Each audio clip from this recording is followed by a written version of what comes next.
Welcome back.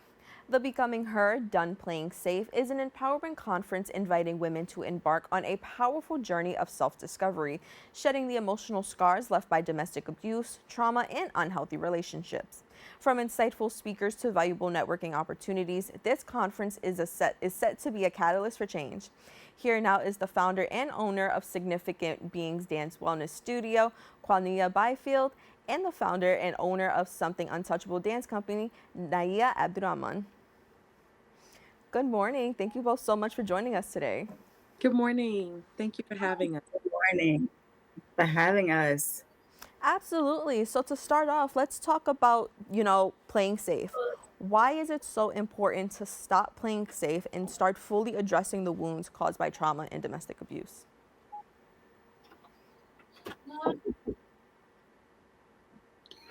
It's important because we just have to be able to allow ourselves to heal through these traumas and not stay in that space where it's just causing more hurt than anything. So it's just done playing safe is just more so of just allowing yourself to be present in your own life and put yourself first while, just overcoming these different obstacles. Very, very, very well said.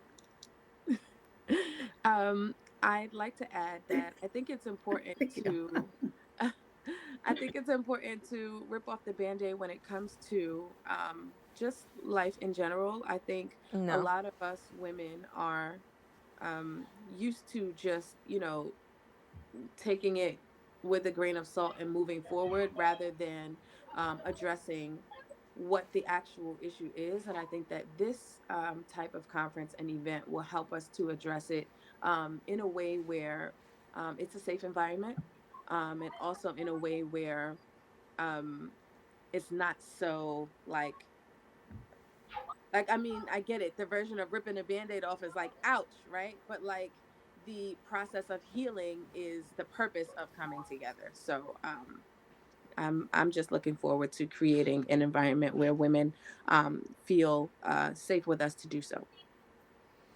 That's amazing. Thank you both so much for sharing. For me, I love the idea of no more playing safe, no more playing small. I think a lot of times as women, you're told to, be small, stay in your place, don't make any noise. So I think it's so important to have groups like yours to spread this message. So, in that, can you tell our viewers a little bit about what inspired the theme of No More Band-Aids for this year's conference and what message do you hope to convey?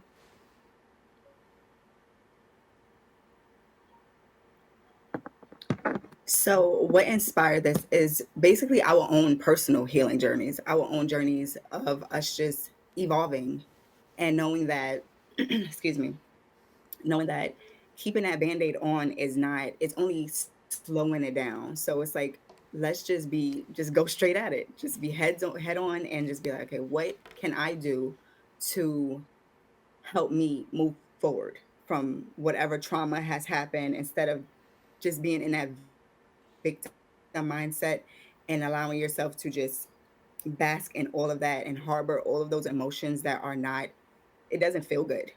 So we know what it feels like to go through that. So we're like, what if we just help other women at the same time? What if we share our tips and tricks of what we used to help cope and go through whatever we needed to go through?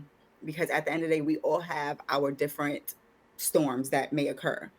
It's just how you manage to go through it and get through it. And at the end of the day, we all have the same result of a rainbow at the end of that storm because in every event of every storm, whether it's a tornado or hurricane, whatever the case may be, after the rain, there always is a rainbow. So we just want women, people in general, but in this particular case, women to be able to reach that rainbow and not stay in that fog, in that, the midst of that storm. Well said again, friend. I gotta give you that. That was really, really good. Um, for me, I'm coming from we are yes, we are definitely coming from the same angle. But for me, I'm in touch with a lot of women. Because of my dance company, we deal with a lot of parents and a lot of students. And I just think that over the years, there has not exactly been a space for them to, you know, possibly express what they're going through or even think that someone else may be going through the same thing. So I really am looking forward to, like I Hmm. said before, just providing the space for, you know, even those parents to feel comfortable enough to say, hey, I'm here, I'm alive, I made it to this day, but this is what I'm going through and I need some help. I need to know that Yeah. there are people out there that relate to me, and I need to know what it is that I could possibly do to overcome, you know, whatever it is that I'm experiencing. So just knowing that, just, you know, seeing those parents every day or every other day, depending on their child's schedule with us. Um, I want to be able to give back to them in that way too. Absolutely. Thank you both so much for sharing. Yeah. And Ooh, yes, something right? Yeah. something I do want to ask is, many women do struggle with recognizing unhealthy relationship patterns. Can you tell us what are some early warning signs of emotional and physical abuse? Okay. Ooh. You gonna go first, friend? Um, okay. I definitely will give it a shot. Yeah. I think that one of the early signs of emotional abuse is recognizing manipulation, right? Mm. I think sometimes, like when it first starts, it's a little hard. So I'll give an example of, let's say, like money, right? Let's say you're in a relationship and you find that you may be over providing, right? But you don't notice it at first. It may start off like a favor, and then it continues to be a favor until it's no longer a favor. It's more so like a demand. Okay, we've got to see in the beginning that there's a habit being formed. And sometimes as women, you know it, like you know it, but you don't want to seem maybe unavailable or harsh or like unkind or something like that. And so you continue to give until it's something that completely blows up in your face, right? Another example of just recognizing uh, something like that is not wanting to be like you have this feeling inside, right, about how a situation is not being handled correctly, right, but you don't address it head on because you don't exactly know what that feeling is. So like, hmm, friend, I'm gonna need your help on this one I because I got feel you. like, I got yeah. you, girl. I got you. So, for instance, you can be in a abusive relationship. You can be in a mentally abusive relationship with yourself, where you're telling yourself like, "Oh, I can't." Like you're just beating yourself up on a regular basis. Like you have, let's say, you have this big vision of things that you want to do, but yet you're telling yourself like you can't do this. Oh, you're not good enough. Oh, this just you'll never be. Just telling yourself every negative thing in the world, just repeating what you've heard throughout the years from other people. That's mentally abusing yourself. Allowing being in a workplace where you're unappreciated or you're made to feel less than every single day, no matter what you're doing.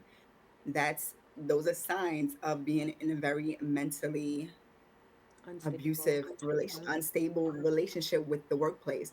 You can be in friendships, family, Mhm. and with people around people that just find every reason to have something negative to say or to make you feel less than, or you have to just take the time out. If your gut is telling you that something is wrong, go with it. Believe it, whether it's with yourself, whether it's people on the outside.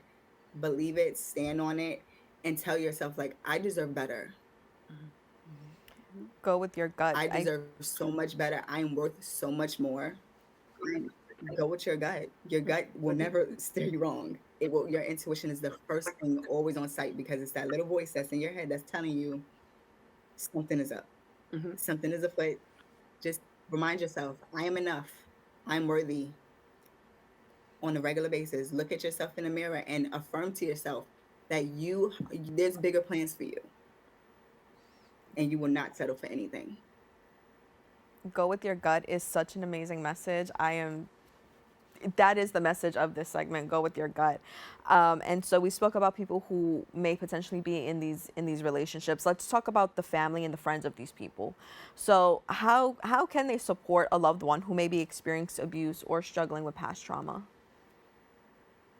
I think that Sometimes all 20 yeah, sorry, baby. Go no, ahead. no, no, Go ahead. it's fine, it's fine. We were starting, and let's go with it, and I will definitely jump in after you.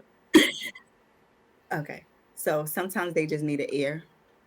Sometimes, like, not everyone has the mental capacity to take on other people, what you have going on in your life. So take a moment and be like, friend, family, whoever the case may be, I want to know, do you have the mental capacity to, just hear me out for a moment because there's a lot that I'm going through and I just need someone to talk to.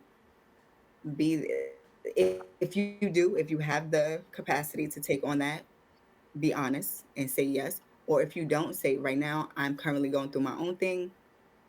Right now is not the right time, or whatever the case may be. Or just have that moment where you're sharing that space with each other. Y'all go out to dinner or something and just talk and just vent and just be there. Hug. Sometimes a hug is all you need. A Hmm. hug. Just that embrace. Because a hug could do a lot. A hug will ignite so much emotion in one person. So just being present. Just being present. Absolutely. Absolutely. Unfortunately, we are short of time, but I do want to thank you both so much for sitting down with us in this short amount of time. We covered so much, and I think both of your perspectives were very, very insightful. So thank you so much for sitting down with us. Thank you for having us. We appreciate you guys. For having us. Thank you. Thank you so much. For more information, you can visit their website at becomingher.conf.mycanva.site. Don't go anywhere. We'll be back with more open right after this.